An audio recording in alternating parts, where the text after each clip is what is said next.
நண்பர்கள் அனைவருக்கும் இனிய மாலை வணக்கம். நீண்ட இடைவெளிக்கு பிறகு உங்களை நான் சந்திக்கிறேன். ரொம்பவுமே மகிழ்ச்சியான தருணமாக இந்த தருணங்களை நான் உணர்கிறேன். நம்ம அப்புறம் விழுப்புரம் சேனலில் நிறைய காணொளிகளை பதிவேற்றம் பண்ணிகிட்ருக்குறோம். விழுப்புரம் மாவட்டத்தில் நடந்திருக்கக்கூடிய நிகழ்வுகளை நாம் அடிக்கடி பதிவு பண்ணிக்கிட்டு இருக்கிறோம். அந்த வகையில் இந்த சேனலை தொடர்ந்து பார்த்து தங்களுடைய மேலான கருத்துக்களையும் தெரிவித்து ஆதரவு தந்து கொண்டிருக்கும் உங்கள் அனைவருக்கும் என்னுடைய முதற்கண் நன்றிகள். உங்களுடைய இந்த பொன்னான ஆதரவு மென்மேலும் அப்புறம் விழுப்புரத்துக்கு தொடரணும் அப்படிங்கிற ஒரு வேண்டுகோளையும் நான் வைக்க கடமைப்பட்டிருக்கிறேன். அன்பிற்கினிய நண்பர்களே, நம்ம சேனலில் நிறைய விஷயங்களை, வரலாறு தொடர்பான விஷயங்களை பேசிகிட்டு இருக்கோம் இல்லைங்களா? அந்த வகையில் நான் என்ன நினைக்கிறேன்னாக்கா, நான் படைத்த நூல்கள், அதாவது நான் எழுதிய நூல்கள், எனக்கு பிடித்த, நான் வாசித்த நூல்கள், இது பற்றியெல்லாம் ஒரு சின்ன அறிமுகத்தை உங்களுக்கு கொடுக்கலான்னு நினைக்கிறேன். எப்போல்லாம் நேரம் கிடைக்குதோ அப்போல்லாம் இது தொடர்பான விவரங்களை உங்களுக்கு கொடுக்கலாம் அப்படிங்கிறது என்னுடைய ஒரு யோசனை. இந்த யோசனை எந்த அளவுக்கு நடைமுறைக்கு வரப்போகுது, தொடரப்போகுது அப்படிங்கிறது உங்களுடைய ஆதரவை பொறுத்து தான் இருக்குது. இந்த யோசனையுடைய முதல் கட்டம், முதல் படி இன்னைக்கு தொடங்குது. நான் படைத்த நூல்கள், அவற்றில் முதலாவதாக ஒன்றுனா பார்க்க போகிறோம். அப்பப்போ நான் சொன்ன மாதிரி அவற்றில் முதலாவதாக என்னுடைய முதல் படைப்பு விழுப்புரம் வரலாற்று சுவடுகள்.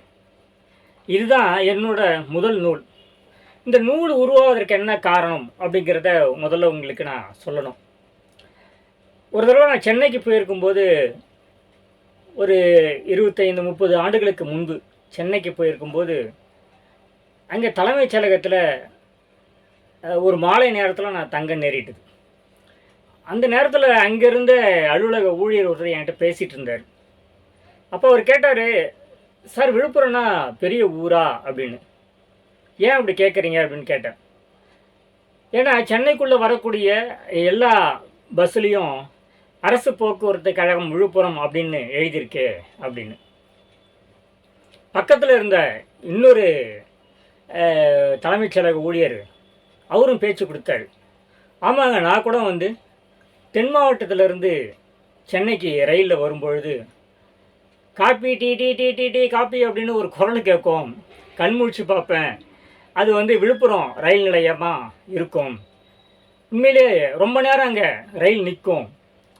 விழுப்புரம் ரயில் நிலையம் பெரிய ரயில் நிலையமா, விழுப்புரம் பெரிய ஊரா? அவர்கிட்ட இருந்தும் இந்த மாதிரியான ஒரு கேள்விகள் வந்தது. விழுப்புரத்தை பற்றிய வெளியிடங்களில் இருப்பவர்களுடைய பார்வை எப்படியாக இருந்தாலும், விழுப்புரத்தை சுற்றி இருக்கக்கூடியவங்க கேட்கக்கூடியது என்னென்னா, விழுப்புரம் என்ன அவ்வளோ பெரிய ஊரா? விழுப்புரத்தில் என்ன இருக்குது? ஆமாம், விழுப்புரத்தில் என்ன இருக்குது?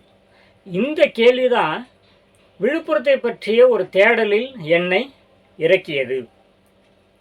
2005-6 தினகரன் நிருபராக நான் பணியாற்றி கொண்டிருந்த போது இதற்கான முயற்சியில், தேடலில் இறங்கினேன். ஏறக்குறைய ஒரு 5 ஆண்டுகளை தொடர்ந்தது என்னுடைய தேடல்.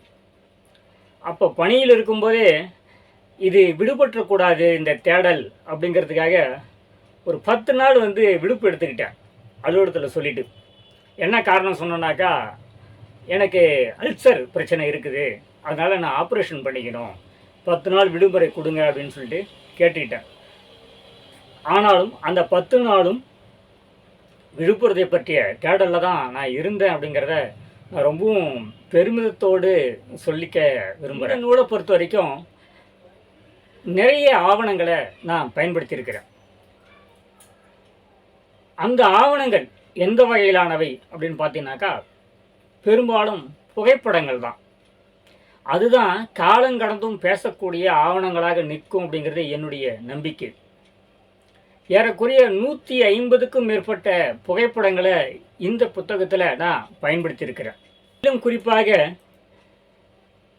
என்னுடைய தந்தையாருக்கு தெரிந்தது, அவர் பார்த்தது, நான் அறிந்தது, ஆனால் எனக்கு தெரியாமல் இருந்தது, நான் பார்க்காதது. அப்படி என்ன ஒரு விஷயம்? என்னுடைய தலைமுறையோட, எனக்கு முந்தைய தலைமுறையோட கடந்து போன விஷயம் என்ன அப்படின்னு சொல்லிட்டு பார்த்தீங்கன்னாக்கா,